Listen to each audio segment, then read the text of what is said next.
Asia cup 2025ની final મેચમાં ભારતીય cricket ટીમે શાનદાર પ્રદર્શન કરીને પાકિસ્તાનને 5 વિકેટથી પરાજય આપ્યો અને 9મી વખત એશિયા કપનો ખિતાબ પોતાના નામે કર્યો છે.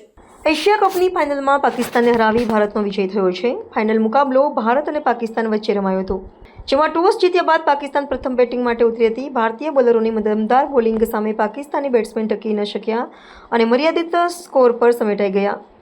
જવાબમાં ભારતીય બેટ્સમેનોએ સ્વયંપૂર્વક અને આત્મવિશ્વાસ સાથે રમતા લક્ષ્યાંક સરળતાથી હાંસલ કર્યો હતો. ભારતના વિજય સાથે દેશભરમાં આનંદની લહેર દોડી ગઈ છે. સુરત શહેરમાં પણ ભારતના વિજયના સમાચાર બાદ ક્રિકેટ પ્રેમીઓમાં ઉત્સાહનો માહોલ જોવા મળ્યો હતો. શહેરના કેન્દ્રબિંદુ ભાગળ 4 રસ્તા પર લોકોની ભીડ ઉમટી પડી હતી. લોકોના હાથમાં તિરંગા હતા, દેશભક્તિના નારા લગાવતા હતા અને ઢોળ વગાડી ઉજવણી કરવામાં આવી હતી. સુરતના યુવાનો અને પરિવારોએ સાથે મળીને સમગ્ર શહેરમાં ભારતીય ટીમની જીતને ઉત્સાહભેર ઉજવ્યો હતો અને ભાગળ 4 રસ્તા પર ભારત માતાની જયનો નાદ ગુંજી ઉઠ્યો હતો.